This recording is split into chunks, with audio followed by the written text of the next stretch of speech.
You are listening to the Telegraph Cycling Podcast, supported by Jaguar.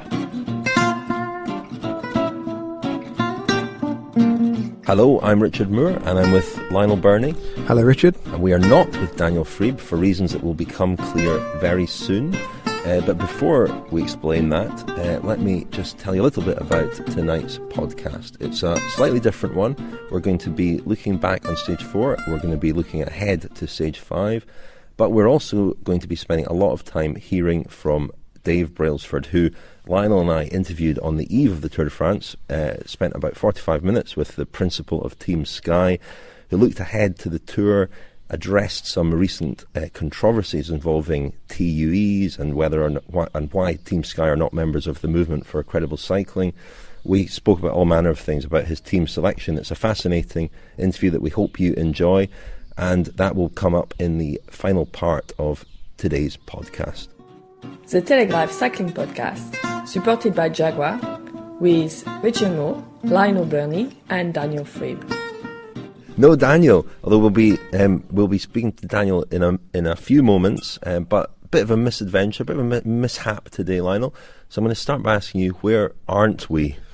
Well, we're certainly not at the Tour de France at the moment. We've come straight to our hotel, which is more of a farmhouse B&B in the Flanders countryside, about 3 miles from the Kemmelberg, which is a famous hill in the Ghent-Wevelgem Spring Classic. We are here because tomorrow's stage starts in Ypres, which is about 6 miles away. And today we missed it all because of the problem on the Channel Tunnel. There was an electrical fault on a train on Monday, causing 6-hour delays. We thought we were being very clever by staying at Maidstone Services on Monday night, thinking, we'll get up in the morning, we'll just get across, all the problems will be solved. All it meant was that we had our 6-hour queue to get on the Channel Tunnel in the morning on Tuesday. So we arrived in France just in time to stop in a little cafe and watch the finish of the 4th stage on the television in there. We rescued calamity, I think, by getting there. We were on French soil to watch the finish of the stage today, and we saw Marcel Kittel win his 3rd stage.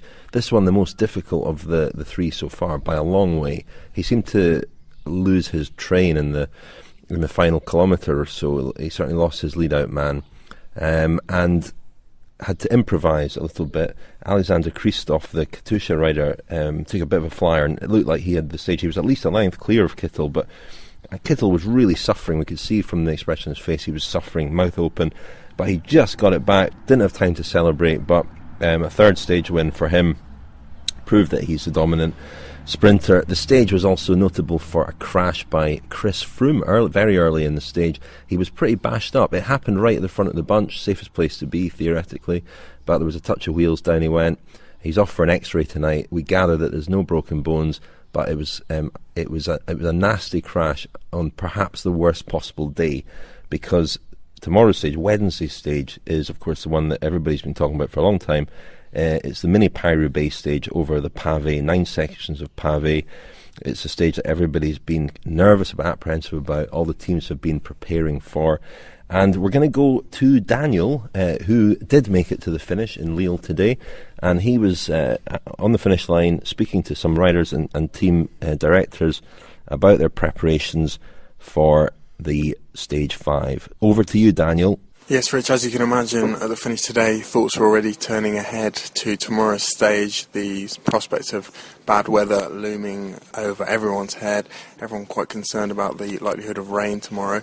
I've been speaking quite a bit in the last few days to various teams about the sort of provisions they're putting in place for tomorrow's stage. As we see in Paris-Roubaix, everyone pretty much will have guys with spare wheels standing at the roadside on all the cobbled sections. Just done a bit of a straw poll of various teams over the last few days. Team Sky seem to have more people and more wheels than anyone else. As you might expect, they're going to have about 30 spare wheels on the cobbled sections tomorrow. Frances Desjeux won't have quite that many, but they're very confident that in Marc Madiot, who's a former Paris-Roubaix winner, their team manager, and Martial Geraint, another director sportive who also was a very good Paris-Roubaix rider, they have got enough expertise to know where to place their wheelmen, if I can use the expression. That was the title of a recent book about Lance Armstrong. And I've actually got an email in front of me, or a list from a kind of internal list we're very privileged to see, from Astana, which sort of outlines what they're going to be doing on the cobbled sections tomorrow. They're actually going to share cars with AG2R and Cannondale, because not all of the teams have enough team cars to transport the support men that they will need on the cobbled sections tomorrow. And of course, some of the team cars will actually have to drive from one cobbled section quickly to another cobbled section, get out and have their men positioned there in time for the race coming through. So they're not going to have quite as many as Sky, but they certainly also feel that they're very well equipped. But just on Sky, I had quite a long conversation the other day with another former Paris-Roubaix winner, Servais Knaven, who is now a direct sportif at Team Sky, and he's very much in charge of operations tomorrow, as you would expect. And he talked to me a little bit about what he expected and what Team Sky have planned. It's about doing it smart, I think. With Bernie Heisel, we have a guy who did Roubaix maybe more than 10 times. Who knows how to get on the right position. And I think that's going to be crucial for most of the teams, but for us as well. And I think as soon as you're on the right position on the cobbles, it will be okay. It's going to be so hard to move up on the cobbles. Imagine riders like Terpstra or Van Mark or Cancellara are on the front, and Froome or Contador, whoever is in 30th position, they will never move up one spot on the cobbles. No one can. So that's going to be crucial, and I think there's going to be like 3 fights. The first section, then it's like 15k no cobbles, then you have to fight again, and then you get the last big fight on it's after the feed zone, section number 3. From there it's positioning most important, so it's going to be a tricky day, that's for sure. And the first 2 sections are less important because there is room to recover afterwards. Yeah, but don't forget that the second section, after the second section, it's like 6k. Within this 6k you have the feed zone. And then what it looks like now, it's going to be tailwind, so it's going to be 5 minutes, 6 minutes between the 2 sections. So, yeah. And it's going to be lined out for sure on the second section because there's a few corners in. So I think the second section is already a good position there. It means probably a good position into the final. So I think that's crucial. And in my eyes, everybody can ride the cobbles if you believe in it and if you're not scared. Even Mikel Nieve? Yeah, you can, of course, he can maybe not go. He will not go as fast as Cancellara or whoever, technical specialist. But you also have to keep in mind Quick Step. They will have Kwiatkowski. So yeah, most teams will protect the GC riders. So if Cancellara goes full gas or whatever, probably it will be in the real final, the last 20k or so. Yeah, you have to believe in it and not be scared, because we have different bikes, different wheels, different tires, so we have the best material for that day, and that makes it so much more comfortable and safer for the guys. So and I saw them riding, Froome and Richie, and looked good. So Richie also looked really solid. It's all about good positioning. Just last thing, you talked there about the technical aspects of it, the equipment, the wheels, etc. What are you doing in terms of contingency planning? You know, Paris-Roubaix, you have guys at the side of the road with wheels. Yeah. How many guys have you got doing that, or what kind of provisions are in place for things like that? We covered all the sections, and I'm not sure how many people we have, but let's say average we have 3 or 4 groups of people on every section. Wow. So one team is covering 2 sections. So I think we have 30 sets of wheels on the road. Okay. You should be okay with that. Yeah, no, we're trying to win the Tour de France, so we don't want to take any risk. And of course, hopefully they don't get a flat tire. But it's also with crashes. When there's a crash, you try to put the people on a smart way after a corner or whatever, where you know, okay, there's a bigger risk for crashes. So put some people there so they can help immediately and give a wheel or whatever. Because we know from Roubaix we will be far behind them with the car. So we will probably not change one wheel from the car. It's going to be all from the side of the road. You're listening to the Telegraph Cycling Podcast, supported by Jaguar. So there we had Servais Knaven sounding pretty optimistic about Team Sky's chances tomorrow. That conversation obviously took place before Chris Froome's crash today. Knaven there saying that he believes anyone can ride the pavé, even a sort of pint-sized Spanish climber like Mikel Nieve. That is not a view that is shared by everyone here, and it's certainly not a view that is shared by Orica-GreenEdge's team manager Matt White, who I spoke to after the finish today, and who sounded like he was quite relishing the carnage that he predicts will unfold tomorrow, particularly if the weather is bad. Here's Matt White talking to me at the finish line. The difference between the wet and dry, what difference that makes to the tyre pressure and the... A lot, and the thing is, there hasn't been a wet Paris-Roubaix since 2002. Yeah. And I rode 2001 and 2002 when it was wet, and it's a different bike race. Yeah. So I know the big difference then, I suppose, it was 3 to 5 degrees, which is not going to be cold tomorrow. Yeah. But it takes... in the dry Roubaix, maybe there's 20 guys, 15 guys who can win. When it's wet, there's maybe 3 or 4. Okay. So that's going to amplify any problems that guys have tomorrow. The guys who have never ridden Paris-Roubaix in the dry, and the first time they get on it is the wet, good luck. It will be a nightmare. If you've never ridden Paris-Roubaix at all, and the first one is in the wet, you have some nightmares tonight. It's going to be a big pile of Spanish climbers at the back of it. Well, it's going to be everywhere. It's going to be pandemonium, because in the wet it's another bike race.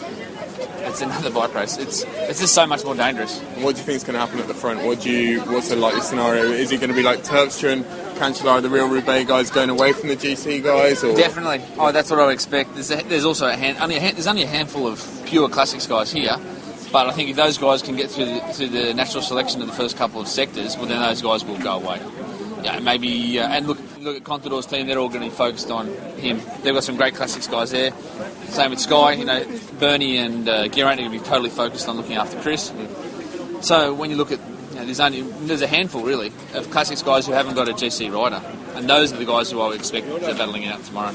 But it will be in many groups, especially in the wet. I'm not a big fan of this for tomorrow, and we've got nothing to gain or nothing to lose, but no one wants to see someone lose the Tour de France tomorrow, do they? You're listening to the Telegraph Cycling Podcast, supported by Jaguar. Tweet us at cycling_podcast. Some fascinating stuff from Daniel there at Servais Knaven and Matt White, looking ahead to Wednesday's Stage 5 over the pavé. I think, Lionel, you also spoke briefly to Geraint Thomas about this stage, and he, of course, is a bit of a specialist on the pavé.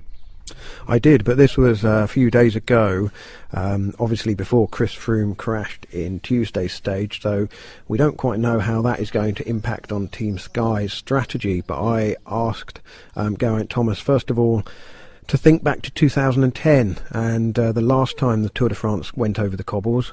Of course, Geraint Thomas's team leader on that occasion was Bradley Wiggins, but he was given much more of a free role that day. He got into the final selection and sprinted out for victory, losing out narrowly to the Norwegian Thor Hushovd. Okay, Geraint, what will your role be this time when the Tour reaches the cobbles, knowing that you've got obviously the defending champion Chris Froome to try and get across those cobbles as safely as possible?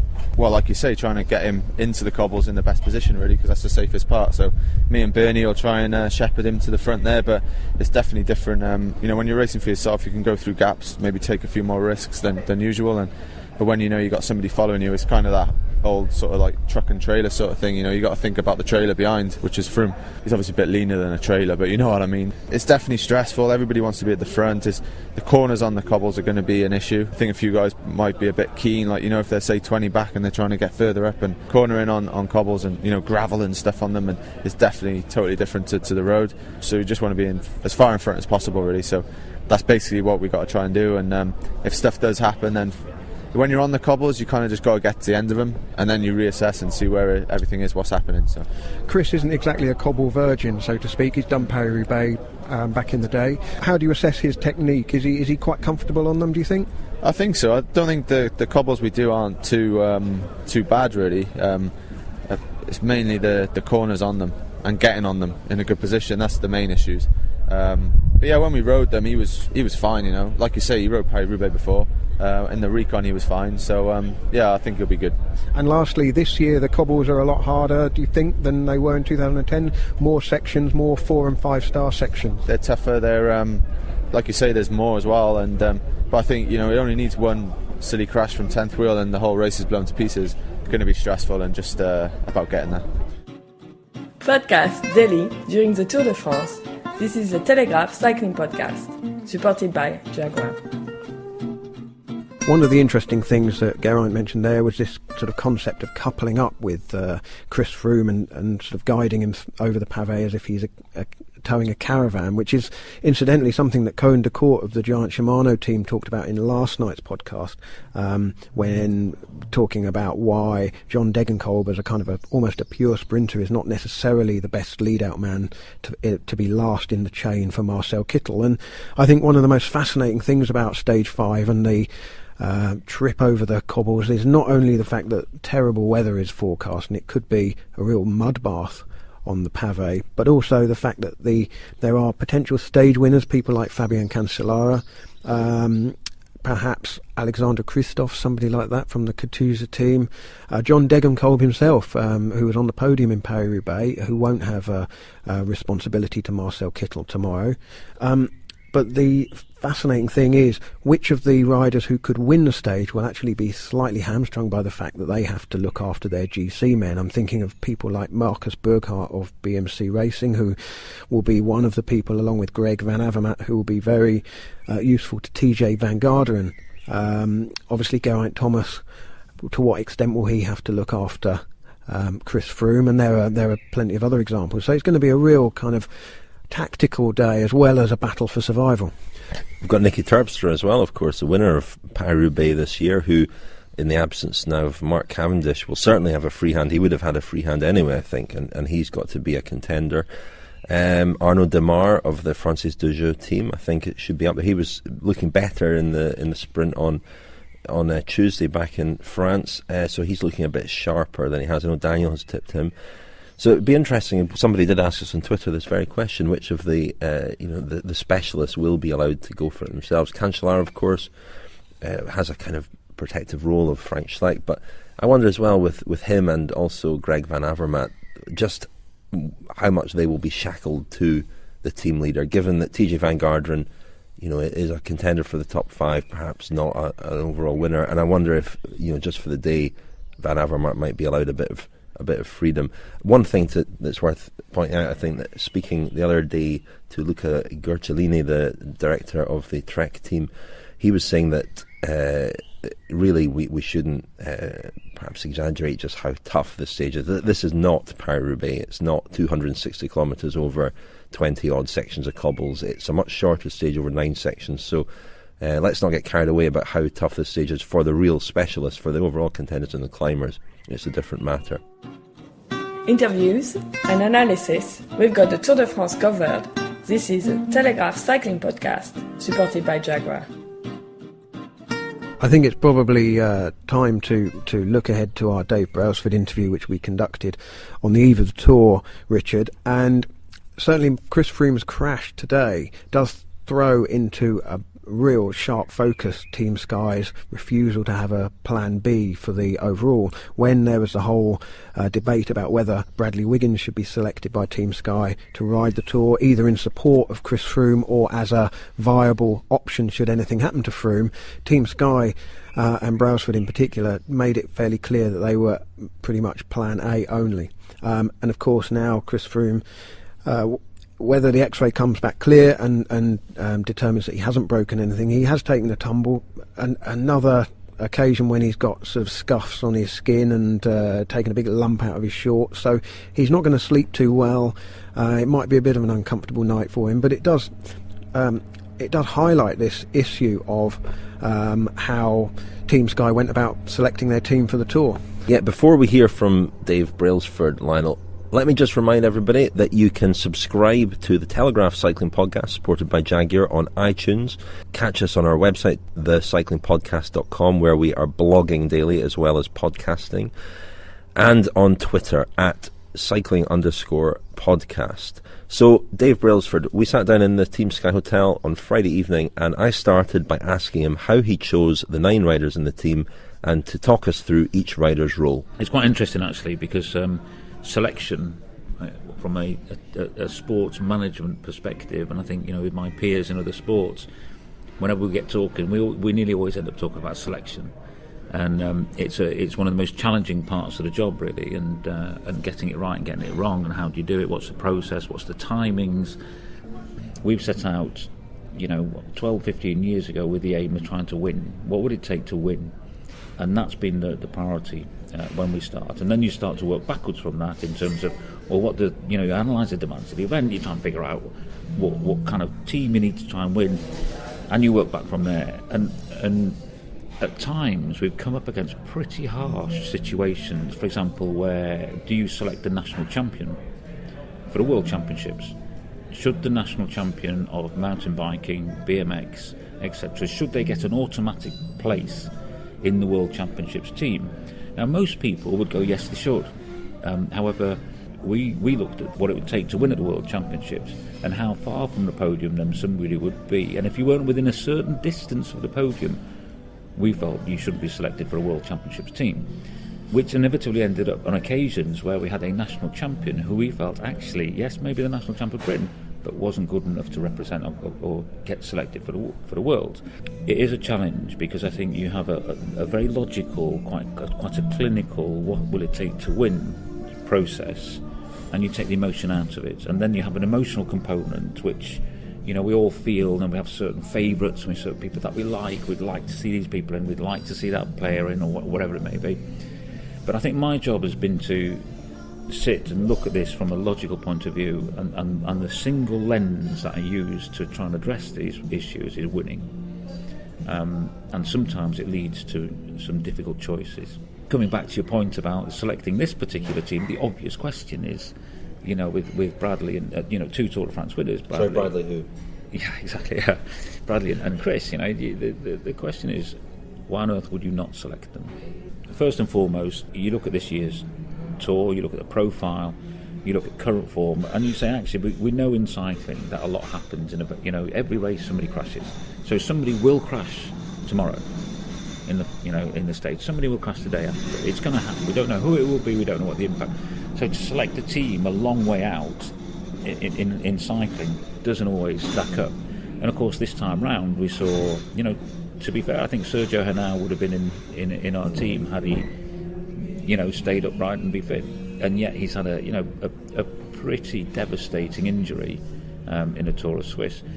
Pete Kennaugh, if he was within a smidgens of being in this team. I think we just wanted to see that final confirmation in the mountains in the last couple of days in Swiss. Unfortunately, got ill. It didn't happen, and and they're the sort of little margins that you kind of playing with. But ultimately you get to a certain point in time.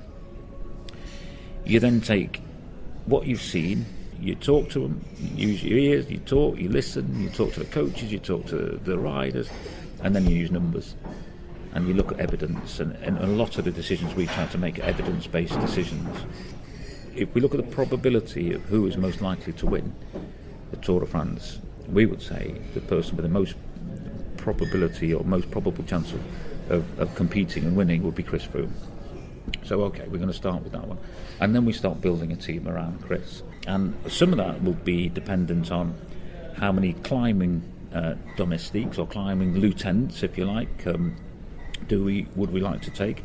How many guys do we want to take who've got more ability on the flat, the rouleur type of riders? And then you decide, actually, do you want to balance your team or weight your team slightly to more a climbing type team, or do you want to slightly weight more of a rouleur type team? And then you start to think about the probabilities of when would you likely find yourself, if at all, in yellow. And if you do find yourself in yellow, there's a big difference between following another team who's defending a yellow jersey and attacking them than defending a yellow jersey yourself. Would we want to try and maintain the lead of the race all the way, or would you let it go and do some other kind of strategy? And that's quite a key consideration in pulling the team together, because obviously that will then depend on the type of team that you want to pull together. And interestingly, in this year's Tour, when you compare it, let's say, to last year's Tour, the profile is more challenging, in my opinion, in terms of trying to defend a yellow jersey this year than it was last year, because you had the first critical part of the race last year, and then there was a couple of days where actually you could catch your breath a little bit, and then off we went again into the very tough stages, and you don't really have that as much this year. So if you were to get the jersey early this year, then it's going to be an enormous ask on the team to be able to carry that all the way through. You know, there's another aspect which is all about keeping options open. If Chris is our out-and-out leader, what you then want is tactical options where you could potentially, if you so wished, use other riders to potentially attack and go on the offensive, which causes a reaction from other people, and then you can hopefully benefit off the back of that. And I think for us, Richie Porte, although he's had a challenging start to the season, you know, got ill as we know in Torino, he's come into terrific form, and now I think we'll find that, you know, he's looking good for the for this Tour. So could you use Richie as a lieutenant and a part of your tactical game plan? Could you use Geraint Thomas as part of your tactical game plan? Could you use other people? Could you use Bradley? I think that's what questions people will say. So I think you've got your kind of your offensive team that you put together, and then you think about actually, okay, now then let's have a think about who's going to carry these guys all the way in this race, and that's where you like to see Bernie Eisel, who's not only a great rouleur, he's very experienced in the cobbles. He's very experienced, not just riding across the cobbles once you got there is not the greatest issue. The greatest issue is starting in the right position when you hit the cobbles. And I think most people would tell you that Bernie is one of the experts in the peloton of being at the right place at the right time when it really matters. And that's a massive attribute for us to have in the team, and that's one of his key roles. And so he's got this title of road captain.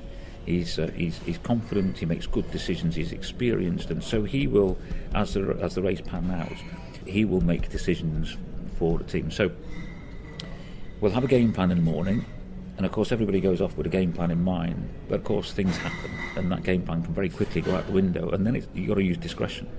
Everybody thinks that the sports director is talking continuously to these riders, and it's a bit like a computer game. Of course it's not, so these guys have to use discretion, they have to make decisions on the road amongst themselves, and Bernie is terrific at that.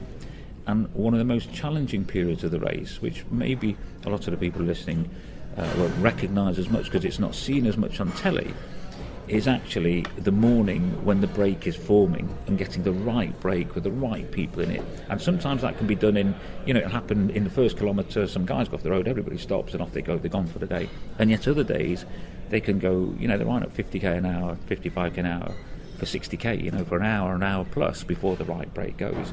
And managing that and managing your effort in defending that or attacking that is crucial. And Bernie's brilliant at that, and so is Abisandio. And he's really fantastic at that part of the, part of the race. So Zabi comes into that category as well. He's 37 years old. He's the oldest guy on the team. He's ridden the Tour a number of times. He's very experienced, and he's, so he brings that kind of calmness and that assuredness to a team that you need. Which a team under pressure, when you're really fighting for it, he brings that serenity, if that's the right word. He is a fantastic individual. In terms of just all the lads go and talk to him. If you walk around the hotel at night, you nearly always find that somebody's popped in to see him. So he's like the dad of the team, if you like, and they'll go and talk to him, and then he'll come have a word with us. He's one of those. He's like a link between the management and the riders. Danny Pate equally is in that engine room, if you like. And we felt that Danny this year rode terrifically well, particularly in California.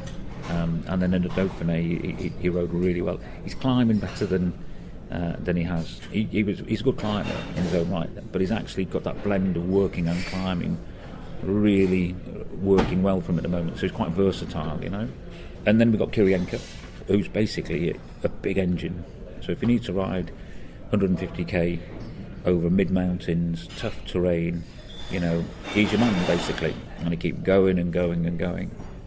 And I think that's the engine room of the team. And then you start looking at the other guys in the team, and then we can't kind of start thinking about their ability to climb. So David Lopez has ridden, I think, every race this year with Chris. They've got great understanding, they've got good relationship, and so his role is, again, medium mountains, very experienced, knows when to go hard, knows when to back off a bit, knows when, when they get onto a climb and if there's another team's riding a real hard tempo, he knows, he can feel it. They don't panic, they just wait and say, no, we'll keep our tempo, they can't sustain that. Or vice versa, if it's too slow, he'll pick it up, So Geraint is blessed, I think, as being probably one of the most versatile riders in the peloton. He can do pretty much everything, which is a great thing, but also I think it, in some respects, holds him back because, he is so good at everything that he gets asked to do everything. Whereas, I think we would like to see Geraint now focus more on his climbing. And I think given his ability to get through some of the tough mid-mountain stages, like stage 2, for example, the cobbles, for example, we feel that in Geraint we've got such a versatile rider who can, be there a lot of the time. And then obviously we've got Knaven, who's an out-and-out climber.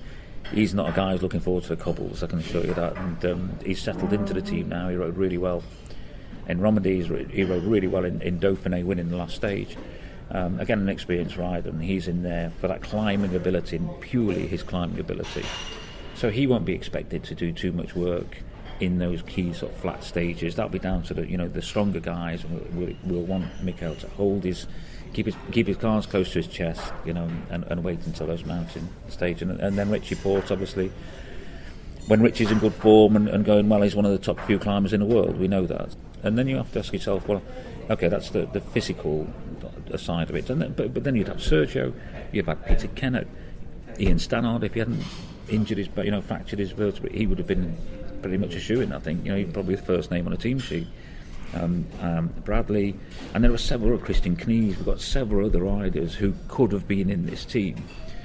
But the next step is to think, okay, this isn't just about a bunch of guys who appear for a couple of hours every afternoon on the telly. This is a bunch of guys you're going to put together, and we're already, been together for nearly a week before the race has started.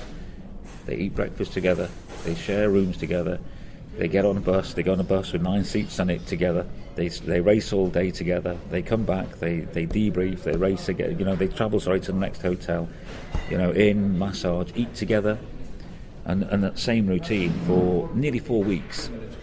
And in our experience, after about 10 days, 9 or 10 days, people start to get on each other's nerves. It's like the Big Brother scenario. Yeah, no, you two, classic example. I know you're sharing one car at the moment, but I'm sure one of you will be having a lift with us. It's going to happen, isn't it? But and that's what happens. And I think you've got to take that into consideration. And in a great team, when you start to think and break down what's the difference between a group of individuals and a team. And a team is collectively, we all know it's the sum of the parts is greater than the sum of its parts. The outcome is greater than the sum of its parts, right? And a group of individuals is nowhere near as cohesive, and it doesn't quite work as well. So why in sport do we put so much emphasis on team, and we talk about team all the time?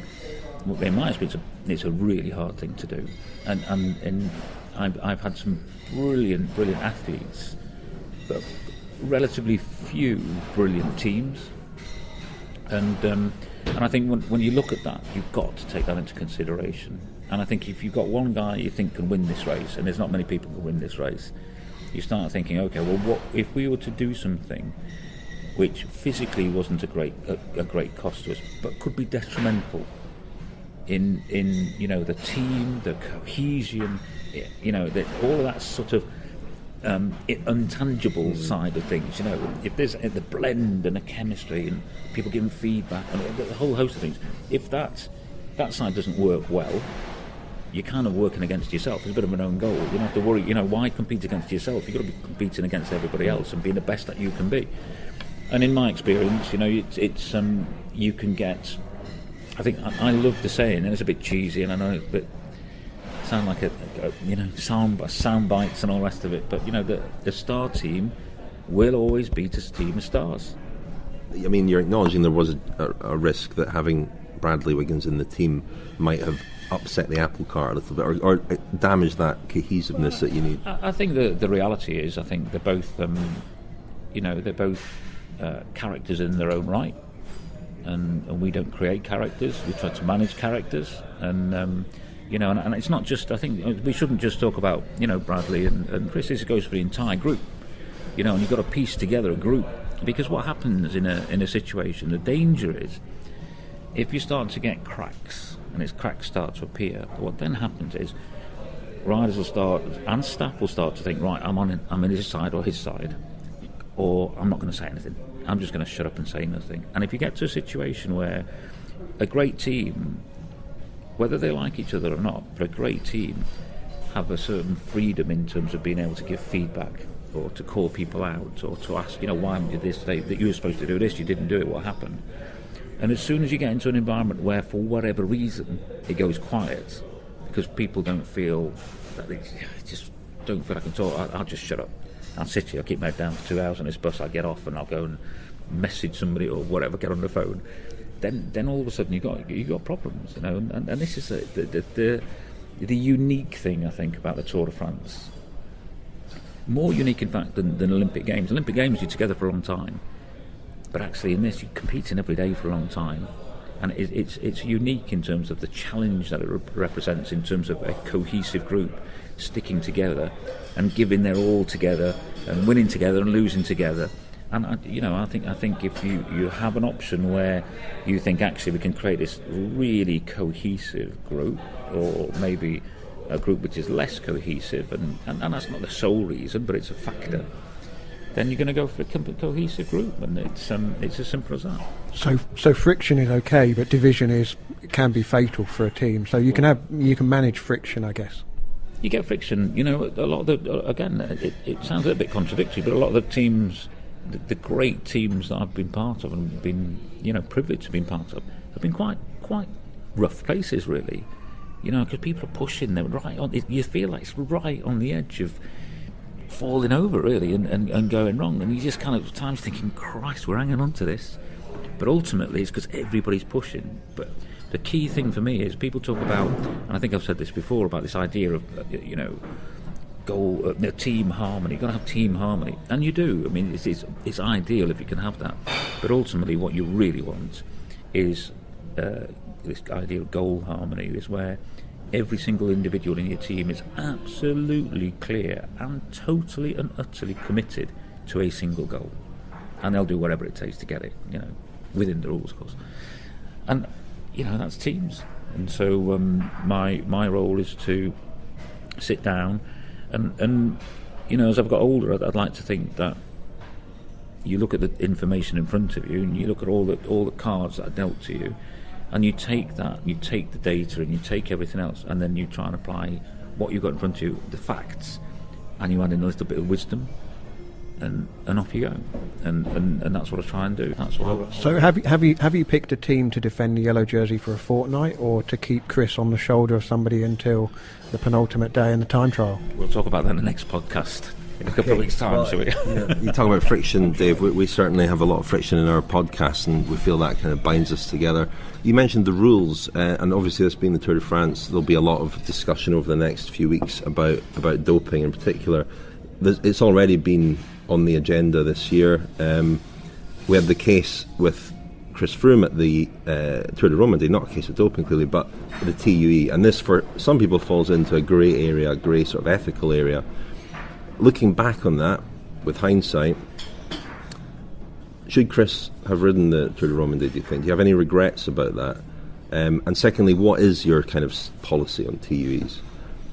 Okay, I totally understand, and let's face facts. The reason that this sport talks about doping and etc. and issues is because obviously it's had a tremendous blow in recent times because of the past of the sport, and it's all been unearthed, and everybody's gone, blimey, I was duped, and of course everybody after that is going to feel very, very suspicious and be very, very careful of it's I think a lot of people love the sport and they want to trust and believe in what they're seeing, but they're very cautious because they've been burned.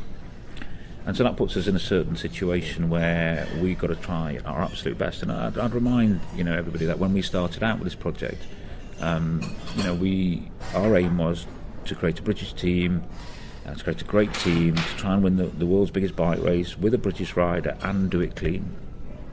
And we're trying to do that within 5 years, remember. And what we've done it twice with 2 British riders, and we've done it clean. So I don't think there's any issue for me in terms of, am I confident in this team and what we're doing? 100%, absolutely. Do I understand why we get this barrage of questions? And if there's anything which creates any, shadow of doubt, or if there's anything, we get sort of this tidal wave of questions. Of course I understand it. I think I've been in the same position myself, so you can't prove a negative.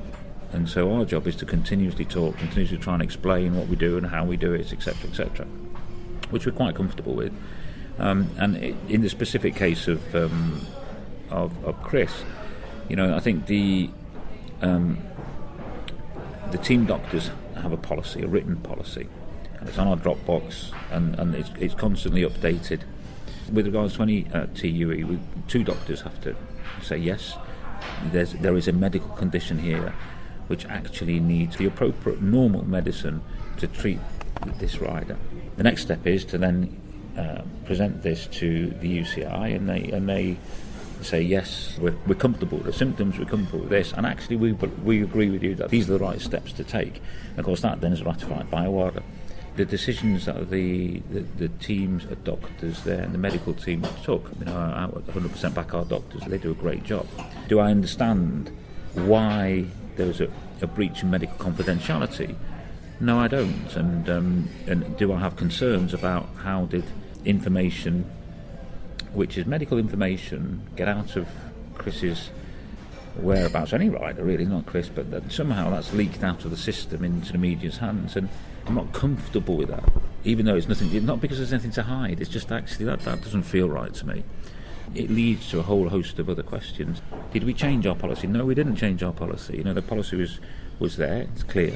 I think there was an interview which was done with Steve Peters, and I know for a fact that Steve Peters, who actually sits on the TUE commission in the UK, he's one of the guys who actually, so he's not. This isn't just some guy who randomly is commenting about TUEs. This is a guy who's very experienced and knowledgeable and trusted by his peers and within the community, or that community, about his ethics and doing the right thing. And I know for a fact that what they'll say, the medics will say, is what you have to do is you have to have an approach which allows at some point medics to use discretion.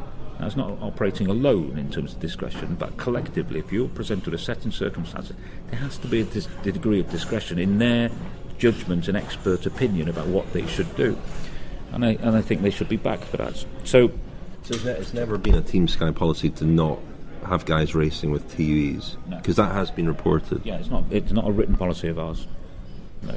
So you believe TUEs have an appropriate place in professional cycling, even if the perception of the public is that you would look at Chris Froome in the Tour of Romandie, for example, and I had first-hand experience of seeing Rigoberto Urán during the 2011 Dauphiné when Dr. Richard Freeman went through the process of applying for a TUE for him because he had a bronchial problem and wanted to complete the race in order to earn selection for the Tour de France. And I said to Dr. Freeman, would the appropriate action be to pull the rider out of the race? And he said, well, yeah, that may well be the appropriate action, but he is not going to do that. So as a doctor, what do? I have to use the appropriate rules that are in place to get him treatment that he is allowed to have within the rules, because he is going to complete this race no matter what, because he is. So you've got a situation where athletes will want to continue. Chris Froome. I think there's a difference between, the words TUE. Why does that kind of create alarm bells? It's because they've been abused in the past, and that's why we know that actually, Armstrong tested positive.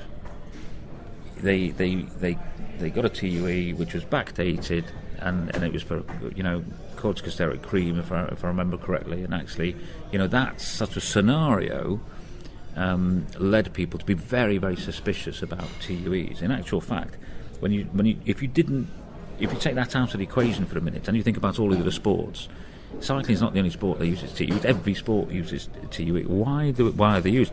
They're for the medical care and to treat the health of a ride, and they should be allowed to have the right medicine if they're ill enough or if there's the symptoms require it for their health to allow them to either get better and do their job. They're not and should not be used for a performance-enhancing purpose. And I think in the past, possibly they were used in a sense, or that it might have been a bit looser in the sense that actually, yes, we'll use this, but actually, there might be a benefit from going down this route.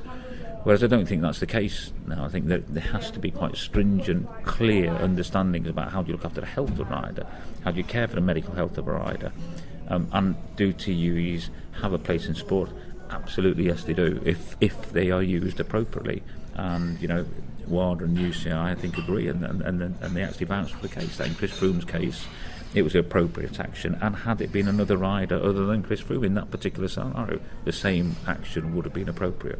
Do you think the spotlight is more intense because Chris Froome won that race, and people think, well, if he was so ill that he needed medicine to start the race or during the race, the perception is that if a rider is that unwell, then they go and win the race. That's where the question marks come from, though, isn't it? I think you're right. I think it's a very, very. You can't. It's a logical kind of line of thinking, and I think you're absolutely right to say that's why people would think, well, how does that work? In actual fact, when you actually look at the scenario on that particular case, and when the medics look at it, and they say, actually, okay, this will help alleviate the medical condition that this rider has. You've got to think then to what extent is that medical condition going to hamper performance, or will it allow them to do the job they're supposed to be able to do? I get it. It's not as if I'm going to sit here and say, well, I don't understand. But I do actually think that applied properly and used in the right way, that there is not only a requirement, but I think a need for TUEs. What we should remember, because I think we're focusing very carefully on a very specific element of TUE use. But if you have a rider, people say, well, we should just tell everybody what TUEs we have. And I think, we thought quite long and hard about that. But, without going into any details, if you have some pretty personal medical issues, which people do, they're humans after all, and it could be, very private kind of an illness, or, certainly mental health issues. And if you need to be treated for that, do you want the whole world to know that? Well, I don't think we should. But the good thing about it, I think, is that we should be talking about it. It's not something that should be taboo. I think it should be something on the table. We discuss it, we talk about it, and everybody, we get to a point where everybody understands that actually we are trying to do it the right way, and we are doing it the right way.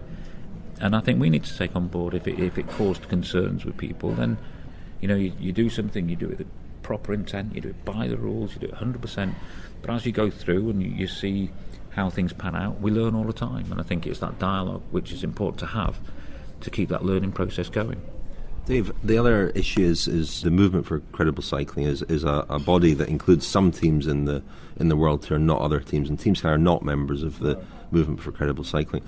Why is that? And is there a reason for Sky not joining up with that? Yeah, there is, yes. And when we first looked, I actually went to 2 or 3 of their meetings, and I sat in and I had a listen and I contributed, and I thought, we had to look at it and want to see what it's all about. And to start with, one of the issues that we had was actually their stance on employing or recruiting people who've had previous doping problems or active involvement in doping. On the one hand, their policy is they can employ anybody with up to a 6 months ban, and ours is we don't want anybody who's had a ban, and obviously that clashes.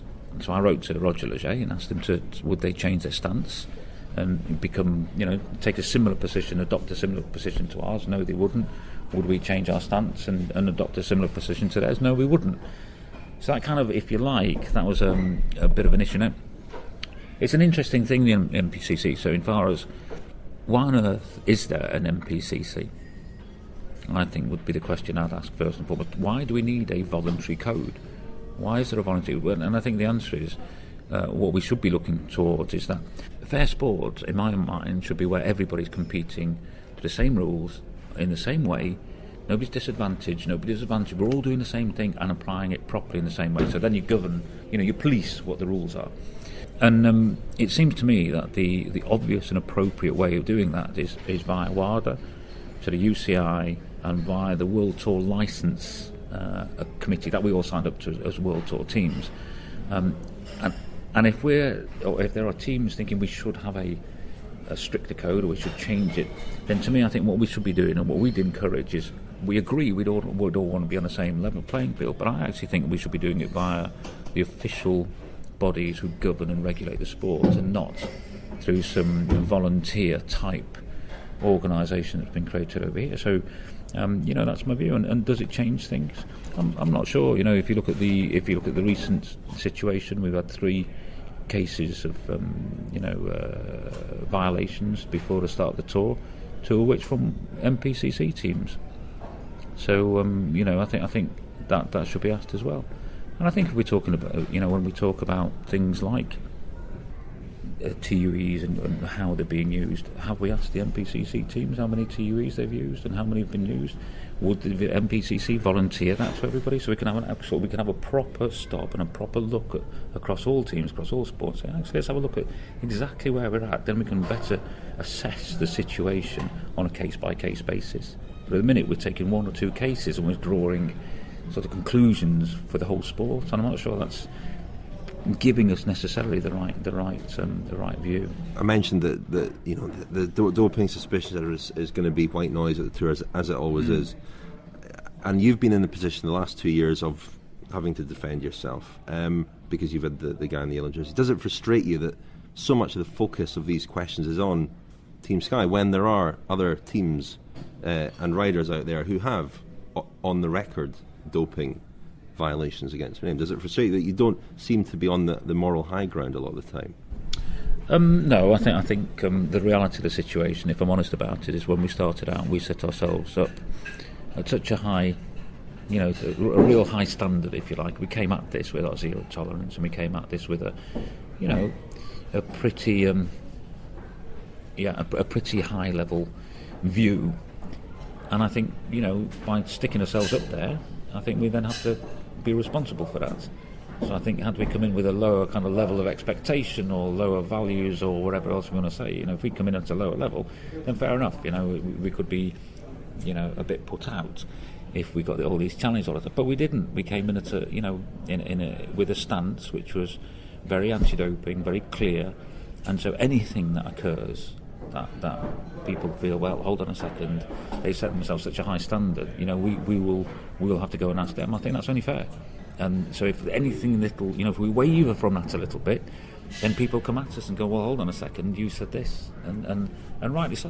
And I think it's interesting because in my experience, if you set yourself really high goals or performance challenges, set the standards high, and you keep pushing people towards it, keep going and aiming toward it, you miss it sometimes. You make mistakes sometimes. We're human, and sometimes you look back and think, God, I wish I hadn't done that. I wish I'd never, with Girl Indies, I wish I'd never employed a guy. It was a mistake. However, I much prefer to try and set the bar as high as possible and try and do everything we can to try and stay there, strive to be there, rather than be somewhere else. Right? Finally, Dave, do you enjoy the tour? Do I enjoy the Tour de France? I enjoy bike racing, that's for sure, and it's like a hurdle race, isn't it? And I think the trick is to enjoy it. Do you enjoy hurdle racing? Well, no, I think what you do hurdle racing is in a hurdle race. I don't think they're so bothered about the second hurdle, the 7th hurdle, the 10th hurdle, and they're not worried about the hurdles over there. They're worried about the first one that's in front of them and try and get over that one. Then they run a bit, try and get over the next one. And I think if you break it down, I'll worry about the first hurdle or the next hurdle that's coming at me. I think that's the kind of coping strategy, if you like. But it sounds like a no then. You mentioned worry there, but not enjoyment. Do you enjoy, when you try and be the best at something, do you enjoy Olympic Games, do you enjoy big performances? It's a process, it's work, it's your job. And so I stay very, very focused on it. And I do enjoy it. I must say that somewhere it's not necessarily an enjoyable thing at the moment in time, but I do enjoy it, otherwise I'd stop doing it, And I also enjoy the camaraderie. I love the race, I love the sport. So to be part of the sport's a privilege.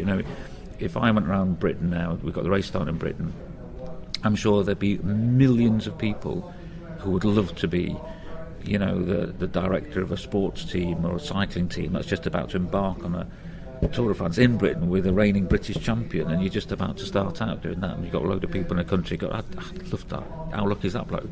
So I think you got to keep yourself, pretty humble and remind yourself of how lucky you are doing what you do. And I can remember as a kid looking at this race, and it seemed so inaccessible. It seemed like I stand at the side of the road, and to be running a team in it is just it's a great privilege. So yes, I do enjoy it.